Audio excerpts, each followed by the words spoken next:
I am thrilled to be introducing our wonderful speaker today, Susan Shao, who is an associate professor in the Department of Cell Biology at Harvard Medical School. She earned her degrees from Princeton and Johns Hopkins in partnership with both NIH and conducted postdoctoral research with Dr. Mano Hegde at the MRC LMB in Cambridge. And now the Shao Lab studies protein biosynthesis and quality control mechanisms using biochemistry, cell biology, and structural biology approaches, working to advance our understanding of genetic and neurodegenerative disorders. And her discoveries have been recognized by many awards, for example, the NIH New Innovator Award, a Valley Scholar Award, a Packard Fellowship, and the ASCB Günther Blobel Early Career Award. And today, Susan will be talking about an intriguing molecular glue degrader, which acts at the ribosomal decoding center.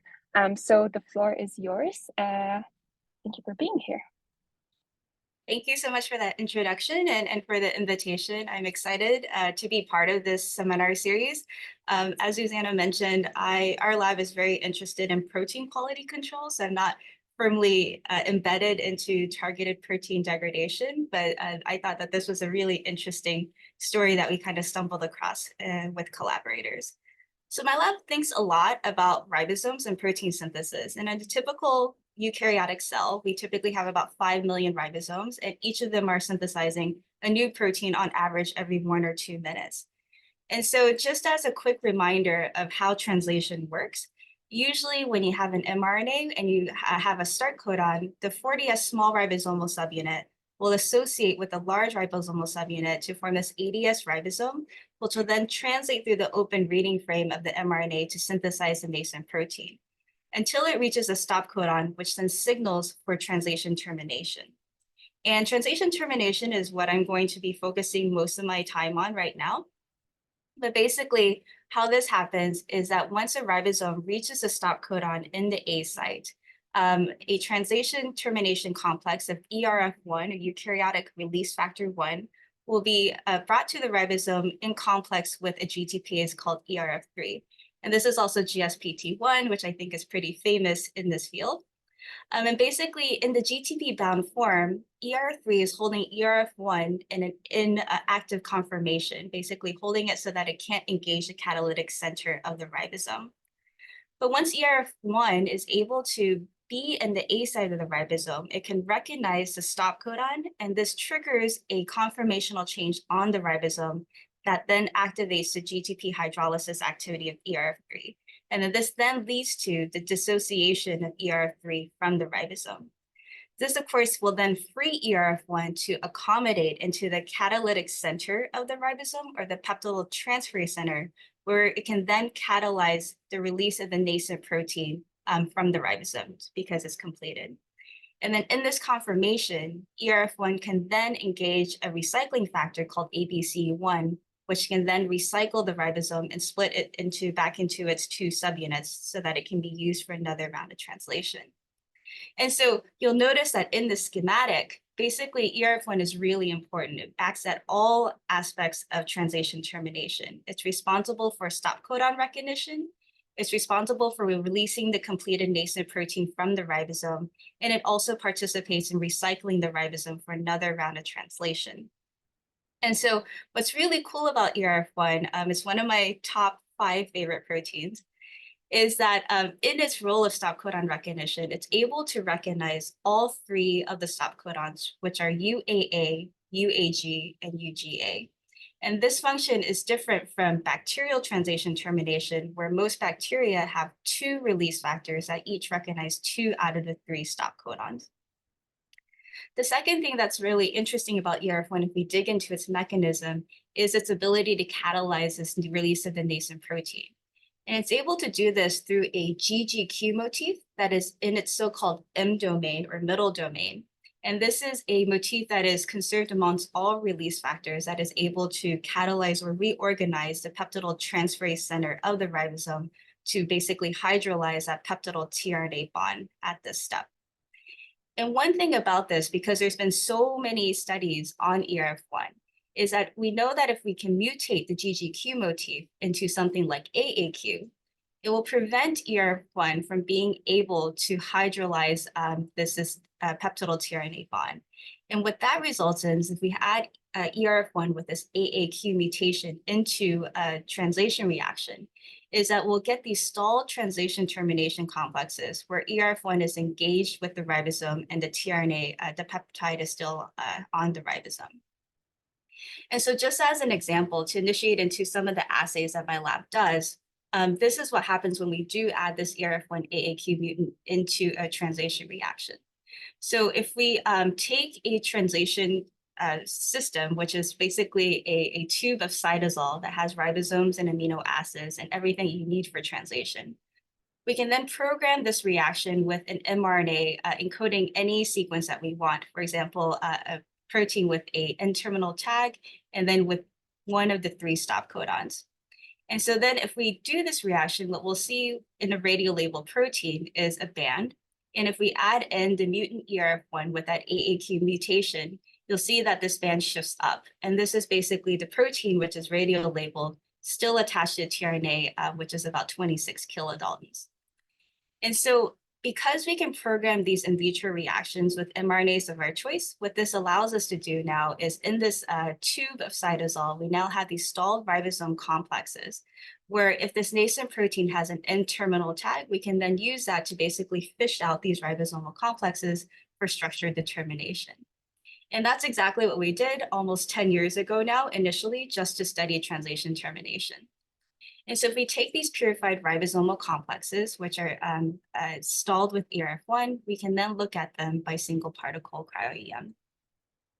And so this is a structure of a mammalian termination complex. And just to orient you all, this is the large ribosomal subunit here in light blue, and then the small ribosomal subunit here.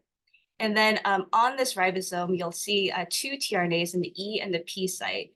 And then here in purple is a mutant ERF1 that is occupying the A site, interacting with mRNA. And so from these initial structures, one of the questions that we really wanted to answer was how does ERF1 actually recognize stop codons? And this is going to be a little bit relevant to the molecule I'm going to talk about in a few minutes. And so basically, our canonical view of mRNA decoding is what happens when a tRNA anticodon forms Watson and Crick base pairs with an mRNA codon. And these are, of course, 3 nucleotides at a time. But when ERF1 is engaged with the ribosome with a stop codon, what actually happens is that it changes the conformation of the mRNA so that it actually squeezes 4 nucleotides into the A site instead of 3. And so this is the architecture here.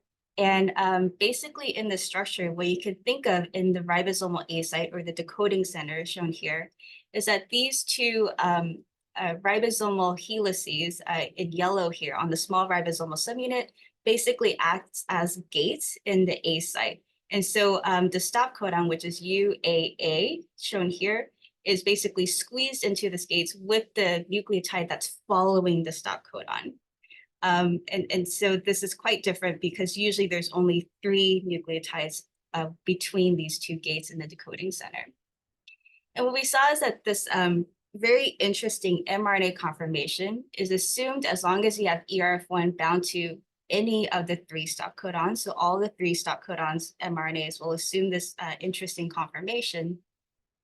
And because there have been basically decades of biochemistry done on how ERF1 is recognizing stop codons, the structure initially explained quite a few observations. For example, it explained why if you do toe printing of ribosomes with ERF1, you actually get a larger amount of mRNA protected from nuclease. It explains why you need purines, A's or G's, in the 2nd and 3rd positions, which are required for the stacking interaction with one of these nucleotides on the ribosome to assume this compacted conformation. It also helped explain why a purine in the position following the stop codon was really helped to enhance translation termination because it also enhances this stacking interaction here, which stabilizes this mRNA conformation. And then in data that I'm not showing, it also showed how various motifs in ERF1 is able to help stabilize this conformation. And again, this is very specific to eukaryotes and ERF1 because if you compare the same area in a bacterial ribosome that is with a stop codon that is being decoded by RF1, you'll see that again, there's only 3 of these nucleotides within the conserved gates of this decoding site. Okay, so that is kind of a brief summary of how translation termination works normally in eukaryotes. And of course, translation termination, and the reason that I'm here is also of therapeutic interest, particularly in relation to so-called nonsense mutations that introduce a premature termination codon somewhere in an open reading frame of an mRNA. And so when you have these mutations that introduce a premature termination codon, which can be a direct mutation into a stop codon or a splicing variant that introduces a premature termination codon, you'll have strong loss of function consequences. So of course, if you translate this mRNA, you'll produce a truncated protein that will not be functional as it should be. But more importantly, when you have these premature termination codons, these usually will trigger an mRNA surveillance pathway called nonsense mediated decay, which basically will allow, which will completely degrade this transcript in the first round of translation as basically the ribosome is testing out this mRNA to see if it's correct. And these types of mutations that introduce these premature termination codons are responsible for about 10% of genetic diseases. And so now there's great interest in trying to identify strategies to basically overcome these nonsense mutations and be able to synthesize full-length protein. And so the most common strategy to try to combat these premature termination codons is to try to develop something that allows the ribosome to read through the premature stop codon and incorporate instead an amino acid instead of inducing translation termination.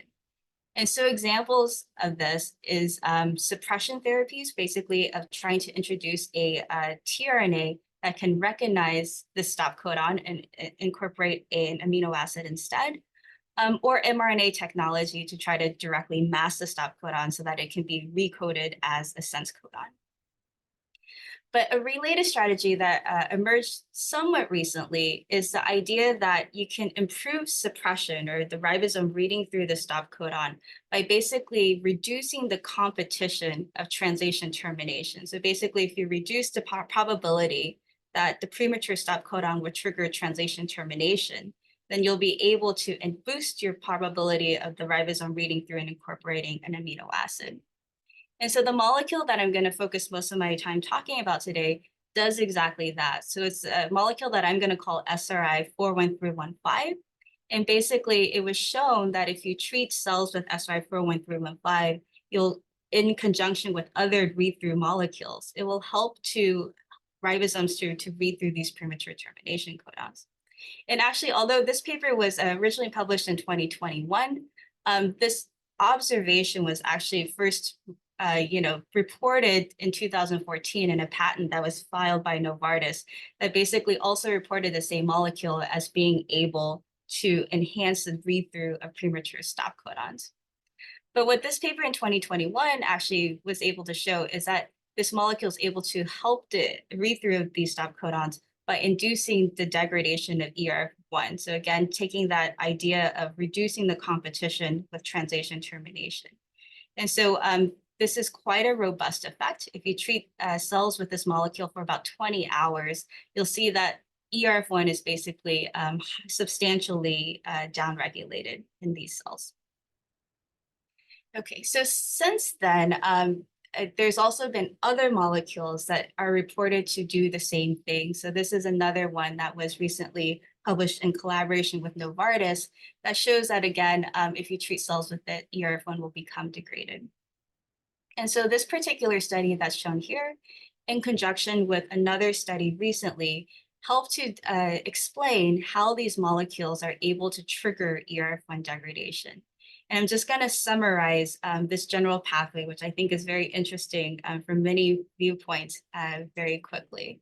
So basically, all of these molecules will trap ERF1 somehow on the ribosome. And when this happens, the ribosome that with the ERF1 can no longer do anything. And so then a trailing ribosome that's on the same mRNA will run into it and cause this collision, which is a very uh, a big idea in the field that I'm working on right now. And so when this ribosome collision occurs, several things happen. One of them is that a large protein called GCN1 comes in and recognizes the collided interface. And in this case, what's important for the pathway that ultimately leads to ERF1 degradation is also a ubiquitylation event of a ribosomal protein on the small ribosomal subunit, ES31, which is mediated by a E3 ligase called RNF25. And then these two, the recruitment of GCN1 as well as the activity of RNF25 are then very important for the subsequent ubiquitylation of ERF1 itself, which is thought to be mediated by another ligase called RNF14. And then this, of course, will eventually signal for the proteasomal degradation of ERF1. And so just to show you that this is a bona fide pathway, this is a plot that was shown in this paper here, where again, if you treat cells with SRI 41315, you'll see ERF1 degradation that's very robust. But if you knock out either RNF14 or RNF25, you will prevent that degradation. And then again, you can rescue them by re-expressing the wild type versions of these ligases. What this paper also showed is that this pathway is generalizable. So it doesn't only work with ERF1 that's trapped on the ribosome, but the initial way that they found this pathway was actually through another small molecule inhibitor that traps a different translation factor called EEF1A on the ribosome. And so now it's also thought that this pathway works generally for many things that are associated with stalled ribosomes, including, for example, RNA binding proteins that become cross-linked to the mRNA. And so it could be a generalizable pathway to degrade things that are linked or very nearby to these stalled ribosomes. So while this pathway, I think, is very cool and potentially very useful for several reasons, one thing that was still not answered at the time was how these small molecules in particular traps ERF1 on the ribosome. And so this is the question that we set out to answer. So in collaboration with Jack Totten and his student Keeley, we decided to study this small molecule in an in vitro translation reaction, which is something that my lab does all the time. And so the first thing that we did was just to put SRI 41315 into these in vitro translation reactions. And we saw immediately is that we can recapitulate or reconstitute the ubiquitylation of ERF1 in this in vitro system. And so if we add in SRI 41315, you'll see that ERF1 is starting to get modified here, and we can enrich for that modification specifically by pulling down on the ubiquitolated species. The second thing that we can reconstitute in vitro is this trapping of ERF1 onto ribosomes. So now if we take this total reaction and separate it into soluble factors versus ribosome-associated factors, you'll see that in the presence of SRI 41315, there's more ERF1 on the ribosomes, and also more of the ubiquitolated ERF1 is on the ribosomes in these reactions. And then we can also then recapitulate to show that this ubiquitylation of ERF1 is dependent on RNF14, which was a ligase that directly modifies ERF1. And we can show that by saying that in this lysate that we're using, which is reticulocyte, which has very low levels of RNF14, we see an initial amount of ERF1 ubiquitylation. We can enhance that ubiquitylation by adding in wild type RNF14, but not a mutant that is catalytically inactive.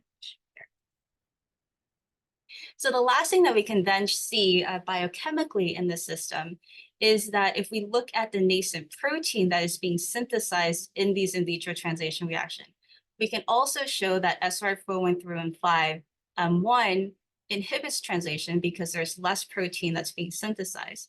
And it also induces these smaller products that you'll see here, which will become a little more relevant later. And basically what we can see is that all of these products that are synthesized in the presence of SR41315, they can be immunoprecipitated against an N-terminal tagged and released from ribosomes. This shows that the peptidyl hydrolysis activity of ERF1 is still intact. And basically what that then shows is that SRI-413-5 in the context of translation termination has a pretty unique mechanism inhibiting translation termination, where all of the known inhibitors so far, either by mutating ERF1 or by using other small molecules, typically will inhibit translation termination at this step before nascent protein release. But in our case, with SRI-413-5, nascent protein release occurs just fine, but somehow ERF1 is still trapped on the ribosome. So at this point, we're now very curious about how SRI-413 actually inhibits ERF1 in translation. And so we decided to try to go after that with a structural biology approach. While previous studies have been able to look at ERF1 inhibitors by pulling on the nascent protein, we can't do that here because SRI-413-5 doesn't inhibit this particular step. But what we could do is actually combine SRI-413-5 with this ERF1 AAQ trick to try to basically isolate ribosomes the same way that we did before in complex with SRI-413-5. And so in data I'm not going to show, we did several validations to show that SRI-413-5 still acts on ERF1 AAQ. So the mutation of the GGQ motif itself doesn't inhibit the mechanism of action of SRI-413-5. So basically, we use the same pipeline that we used before of adding an ERF1 AAQ in the presence of the small molecule to isolate these translation termination complexes for structure determination. And so again, the ribosome and the terminating ribosome here looks very similar, almost identical to the previous structure that I showed you, where it has two tRNAs, ERF1 AAQ and the A site here, and the recycling factor that's here. But in addition to that, we could see a very clear density for the small molecule that we're interested in, which is blown up here. And so basically, SRI-413-5 binds an interface between ERF1 and the ribosome that's very near the decoding center. So right here is actually the stop codon itself, and SRI-413-5 is this gray fish-like molecule that's sandwiched in between ERF1 and the ribosome here. And there are several things that were really interesting about this interaction. The first is that there's very little change in ERF1, which I will show a little bit more in the next few slides. But all that SRI-413-5 seems to do is to stabilize an existing interface between ERF1 and the ribosome. And in that way, we categorize it as a molecular glue. But it's a very interesting molecular glue because, of course, it's stabilizing this interaction between not two proteins, but actually a protein and RNA molecules, and actually two RNA entities here, from the large ribosomal subunit and from the small ribosomal subunit. And the way that it does this also requires a specific interaction that requires an additional magnesium molecule to coordinate the carbonyl groups on the SRI-413-5 with these non-bridging oxygen groups on the 28S rRNA. And then the other stabilizing interaction that's relevant is the stacking interaction between the methionine here and the molecule. So to date, there's been several molecules now that have been characterized to degrade ERF1. They all seem to act in this mechanism of stabilizing ERF1 on the ribosome, which triggers that pathway that I talked about. And many of them that have been characterized, but not all of them, are very similar to SRI-413-5. So basically, they can use the same interaction interfaces or interaction networks of this magnesium-mediated coordination and hydrophobic stabilization to bind the ribosome. And so we think that this mechanism probably applies to many of these molecules. The other thing is that, as I mentioned before, this molecule does very little to the ribosome itself and to ERF1. So if you compare the docking of our model with the molecule into cryo-EM maps of terminating ribosomes without the molecule, you'll see that basically the only difference is the molecule itself. Everything else fits really well, with the exception of potentially this methionine. And so now if you compare the structure of ERF1 bound to SRI-413-5 from our model with the previous models of ERF1 AAQ that we determined without SRI-413-5, or with a human termination complex with ERF1 trapped by a different inhibitor, you'll see that basically everything aligns really, really well, except again for that methionine, where if you don't have SRI-41315, the side chain of this methionine may clash with the cyclobutyl group right here. And so it has to swing out of the way in order for the molecule to bind and then to stabilize it afterwards. So we got a little bit lucky with this because it turns out that even though ERF1 is essential, of course, and most of this area is invariant because it's involved in recognizing stop codons, methionine 51 is one of the few residues in this area where there are a few weird yeast out there that don't have a methionine in this position. So it suggests that we could mutate it and then test how important it is for this binding itself. And so the first thing that we could do is if we change this methionine into an alanine to make it less bulky, and then see how well SRI-41315 induces the degradation of ERF1 in this flow cytometry-based assay, we can show that ERF1 with methionine to an alanine mutant here is more sensitive to SRI-41315 mediated degradation. And then if we did the opposite mutation of changing methionine into a charged bulky residue such as arginine, we can then make it more resistant to the degradation that is triggered by SRI-41315. And then the other thing that we were interested in is that because SRI-41315 binds in the ribosomal decoding center so close to the mRNA, we were of course interested to see if it changed the conformation of the mRNA that is induced by ERF1 at all. And again, if we compare our structure, which is the bold one with the transparent structure of a normal terminating complex, we see basically no difference. And so at this point, basically what it seems that SRI-41315 is doing is only enhancing the affinity of ERF1 for the ribosome itself. And so, and it doesn't change how ERF1 recognizes stop codons. And so then we thought about our earlier observation of how when we put SRI-41315 into our in vitro translation reactions, we saw these smaller bands here. And because SRI-41315 seems to enhance the affinity of ERF1 for ribosomes, we consider the idea that maybe these smaller bands are actually cryptic termination sites. So basically, SRI-41315 would bring ERF1 and stabilize it enough at sense codons to trigger premature termination in this sense. And that this is why you might be getting these particular bands. We also hypothesized that if this were the case, then there would be certain mRNA sequences where if you enhance the affinity of ERF1 for the ribosome, that may be more prone to adopt this conformation that's triggered by ERF1 and induce this cryptic termination. And so we decided to test that idea by basically using a systematic approach where we had a reporter RNA that we would translate in our in vitro system. And in this reporter RNA, it has a canonical stop site at one position. And then we had a test position where we would put in either stop codons or things that look like stop codons, but that are typically sense codons. And so if we put stop codons into this test positions, we could very easily identify the position, the product that is made here. And so, for example, with UAA and UAG, we can easily identify the stop 1 position, and there's basically no stop 2 positions because all the ribosomes are basically terminating here. And again, if we titrate in SRI-41315, we can see that there is these additional bands here, showing that there may still be some cryptic termination upstream. But now if we start putting different codons into this test position instead of stop codons, you'll see that the main band is actually at the canonical stop codon, which is expected.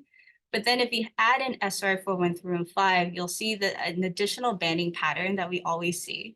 And the only band that is actually changing in intensity, because this is identical reporters, is the band corresponding to termination at this test codon position.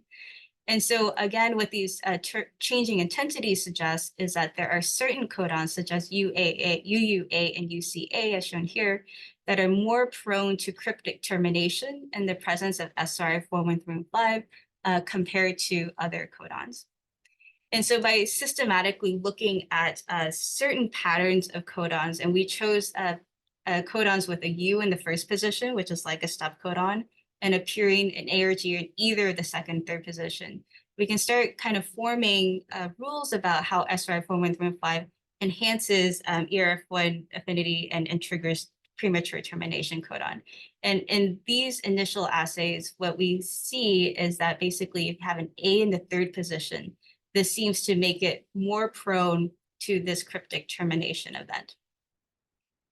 But of course, we had other banding patterns still, and so this suggests that there are other factors that are affecting cryptic termination.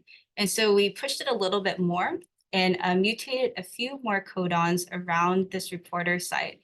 And we can see that as we mutate different codons that kind of look like stop codons, we will start changing the banding patterns. But once you mutate more and more codons, the banding patterns aren't so predictable. So it suggests, and this is consistent with many observations now, that there are both local sequence effects as well as more long-range effects that influence the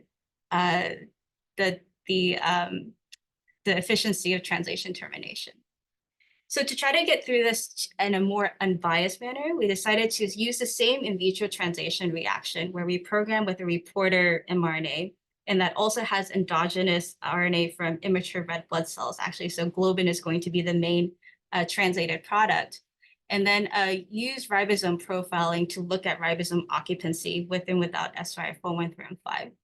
And we assumed that this would be an acute snapshot of how SRI-41315 is affecting translation. So one thing that I would like to note is that all of our in vitro translation reactions are only 30 minutes to 40 minutes.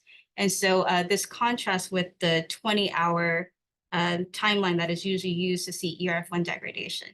And then because we're using an in vitro system, we assumed that we would get quite high depth to look at ribosome pileups.